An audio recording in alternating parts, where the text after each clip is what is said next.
Hi everyone, welcome to Fireside with the High Chief. Today I have an updated video. It's about the Minister of Aviation, Honorable Festus Keyamo. He has been doing a very good job. So let us watch the video. If you like the video, subscribe, like it, and leave a comment. Thank you very much for staying with us. All right, the aviation sector has been in the news this past few weeks for safety concerns, and that sector is still grappling with the Dana Air incident which occurred earlier in the week. This when the aircraft belonging to Dana Air skidded off the runway and has now been grounded. Reacting to this, the Nigerian government directed the management of Dana Airlines to suspend its commercial operations. It was also gathered that although there was panic at the time, the passengers were evacuated safely. No casualty was recorded from that incident, thankfully. But it has raised, that's the incident has raised a lot of concerns as to the fitness of Dana aircraft for domestic commercial operations across the country.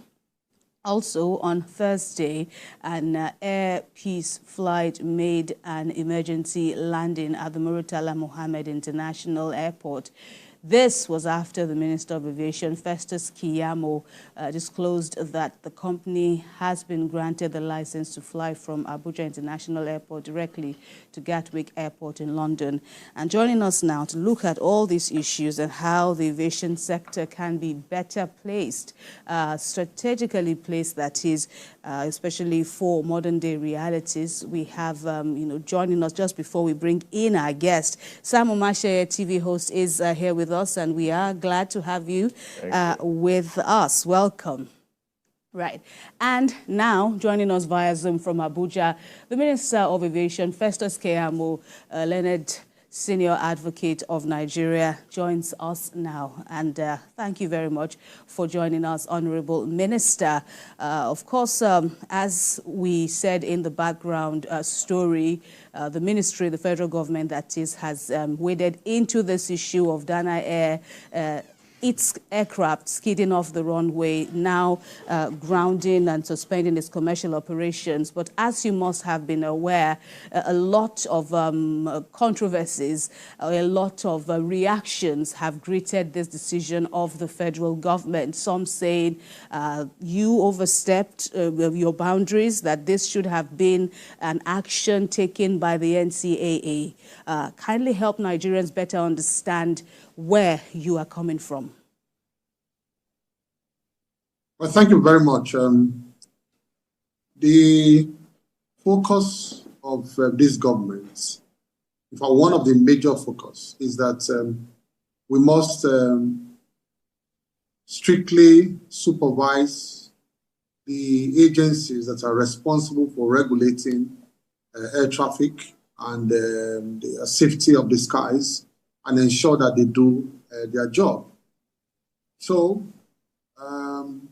when the incident of Dana aircraft happened, which is actually one of series of events that have happened before involving the same aircraft, the same airline.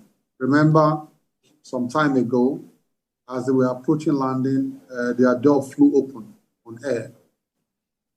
That's a rarity in the aviation industry, that a door flies open in mid-air.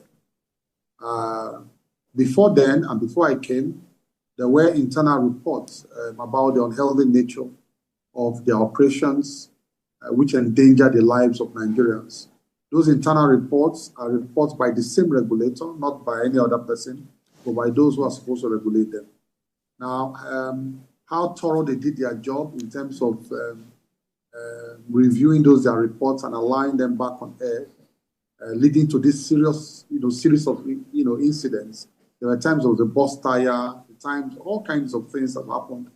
We thought that it was time to audit their operations to ensure that Nigerians are safe, are very safe when they fly our local airlines.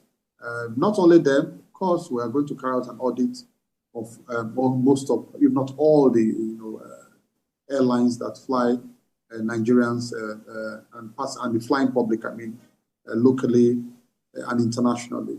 So that's our position. Our position is that we are enforcing our KPIs to ensure that we supervise those who are supposed to do their job, supervise them thoroughly. Yeah, Honorable Minister, from what you have said, it appears that after the Dana crash about a decade ago, the airline was put out of the air. From what you are saying, it looks like the decision was triggered by what appears to be a gradual indulgence by some of the airlines in terms of adhering to strict airline rules and aviation authority. Is this just a Dana thing, or you've observed it with other airlines? Well, there are reports. Being aviation minister, you will get official and unofficial reports. You will also have intelligence reports. And if you are smart enough as minister, you must know that you also set up some kind of intelligence team to gather reports for you in respect of the industry, around the industry where you supervise. There are reports, of course, and I must be honest to Nigerians. I've made a vow that I will not lie to Nigerians because it concerns their safety. There are reports of all kinds of underhand dealings in the industry, people who bypass safety regulations, those who forge reports. They're actually forging reports regarding trainings they are supposed to attend, because in the aviation industry, there are mandatory trainings for personnel, for people who fly you and attend to you on air. There are mandatory trainings. Some bypass, they forge, they dodge this thing. Aircrafts are supposed to go for routine maintenance. Most times they bypass, they collude with officials not to do this routine maintenance. And that puts the lives of Nigerians in danger. To pull you out of fire, and the person is saying that, no, you are not the firefighter. That is what we are seeing now. There's fire burning. Somebody is ready to rescue you. And you are saying that, oh, no, we are waiting. You are not the one that should pull me out of the fire. I'm going to wait here until the firefighter arrives. That is what is going on. Let me burn to death. Yes, let me burn to death first. When it is obvious that there's a problem, when there's obvious there's collusion, when it's obvious that there's complicity, and when there's obvious that there's corruption within the system that allows all of this to go on. I mean, the intent of the law is not to make any agency a law unto itself. When they say there should be no interference, what it means, the intent of the law. The intent of the law is that there should be no interference to halt safety regulations. When they are making safety regulations, there should be no interference to waive those safety regulations. That is the intent of the law. The intent of the law cannot be that there should be no interference to enforce safety regulations.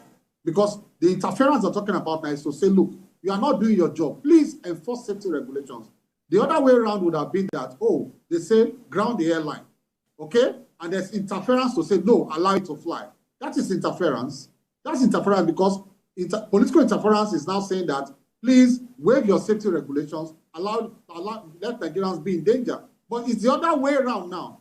It's the political interference that is enforcing safety regulations to say audit their line, make sure that they are healthy before Nigerians can fly. So those people quoting the law, I hope they will come for tutorials. They don't know the law more than some of us. So is that to say that you disagree with those who believe that you, based on your own promise, that when you came in as minister, that you promised that you won't interfere with the safety, issues, safety regulations, and all of that? You already said that you're waiting for them to carry out an audit, that you're going to carry out an audit on what happened to Dana Air. Is it not preemptive that you actually call for the suspension? You actually suspended them, or is it based on lack of trust of the AIB? No, not AIB. AIB is they're just accident investigators. I'm talking about the people who enforce the strict regulations and policies and safety regulations. They are the NCA. AIB will just carry out an investigation of what happened. So we're not looking at that. We'll wait for that report. We're not preempting that report. However, it is only precautionary to say, look, while AIB is investigating what happened in that particular instance. All of these series of instances that have happened before regarding that airline gives cause for concern. So before you continue to put the lives of Nigerians in danger, please audit their operations. It is not, this is not, it's not a bad thing. And I'm not the one saying, I'm not the one writing to the airline. In fact, if you look at the release of the NCA, it was the NCA that enforced its own regulations. However, they said the minister has thrown his weight behind it. That is what the NCA said. So it's not like they said on the directive of the minister. No, they said we are taking a decision. But however, the minister has thrown his weight behind us. However, I also wrote to them to say, do your job. Enforce your safety regulations. Ensure that you ensure that this aircraft or this their fleet, the fleet of this airline, they are fit enough and safe enough for Nigerians to board them and fly in them before they can begin operations. And then somebody come and say, no, the airline may be bankrupt, this and that. If you do this, they may go under. And I just laughed. I said, if you put that one side by side with the lives of Nigerians, I don't want to have blood on my hand as minister. If you put that, what do you mean about bankruptcy with the lives of thousands and thousands of Nigerians who fly, our airlines daily? All right, Honorable Minister, still on this issue, and looking at the larger picture of enhancing safety, aviation safety, really. With this intervention by the federal government and its agency on this skidding of the runway, analysts have also said it's not exactly unusual, especially at this time of the year with the rains and all of that. They've also said, how will this interventions by your office also enhance, infrastructural deficits? Clogs on the runway, the wet runway, and the like. What are you doing in this regard? I told you that I would not be here to deceive Nigerians. So when something happens, they cover it up by all kinds of funny explanation in order to deceive Nigerians. It has nothing to do with the runway. It was only the aircraft that landed that day. There were so many aircraft that landed that day. The problem, it had a problem with its landing gear. So if it had a problem with its landing gear, why did they allow it to fly? Who certified it to fly? I will not be here to lie to Nigerians and put their lives in danger, please.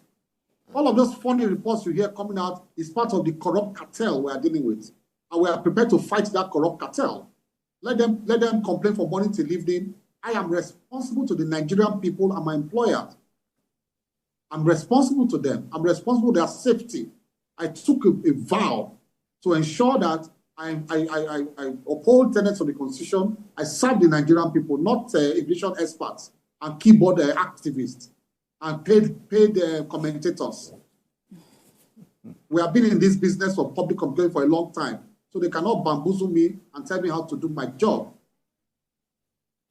Thank you very much. I like that comment. And one will wonder, what is the state of staffing around the aviation industry, given your attitude towards making sure that everybody is in line? What is the state of staffing? Are they tense? Are some people afraid of their jobs now? I know it's not easy to fire somebody who is a civil servant, but it creates some problems, doesn't it? No. The jobs are safe in terms of the core civil servants and public servants, except, of course, political appointees, who are the directors, like we changed them the other time, and the heads of the agencies. If I feel, or we feel, that they are not keen into the renewed hope agenda, we'll go back to Mr. President and make our recommendations. So, Mr. President, look, these people are not keen into your renewed hope agenda, and you have to take action. Mr. President will give me directives on what to do. Mr. President always gives me directives on, based on my recommendation as to how the personnel are doing. But as to the civil servants, thank God you asked that question. We are trying to, reorientate them. We are trying to ensure that they change their attitude. It's not only the NCA now I'm talking about. We are talking about, for example, the fan that are more involved in customer experience, that the ones that manage the airports, the infrastructure at our airports. So you come into our airports, at times they complain of friendly nature of the security of the aviation security of airport officials, and of course the core infrastructure. So in terms of the toilets, the chillers, the lifts, the carousels, and all of that.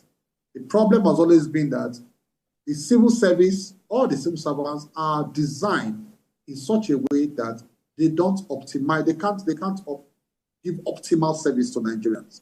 I don't know how this culture crept into our space, but it is just there now, that they just keep doing the same thing over and over again and expect a different result. And we're not going to get the different results. So for them, we're struggling because nobody can get up and sack a civil servant. We're struggling to change their attitude, their approach to work, to ensure that we have a bit of honesty. Even with this, I'm talking about the infrastructure, the fixing of the infrastructure. Sometimes the infrastructure, they are poor in the first place. They are substandard. So you now, and then when you are installing infrastructure for public use, not for private use, not for even your house. Even when you put things in your house, like taps and all that, you have leakages once in a while. There's no way you will not call a plumber to your house in a whole full year. That's your private house. Not to talk of a public, in a public place where thousands of people pass through every day. And then you now install very substandard lifts. We know the names in the world that are, for example, the best lifts in the world. I'm not going to mention them here. It's not an advert platform. But we know that these are the names in the world that, hire that manufacture the best lifts. But go also see some of the lifts at our airports. You see some funny names that you don't know these companies and all of that, but they pay big money to put this. And then you now begin to get the lifts every 2 months, every 3 months. And that becomes a market for these civil servants, those who are involved in procurement activities. Every 3 months is their pot of soap. You call them engineers, they will fix something. You pay them, everybody will share. You call them again 3 months later, and on and on. So this is kind of a cartel that we have within the civil system.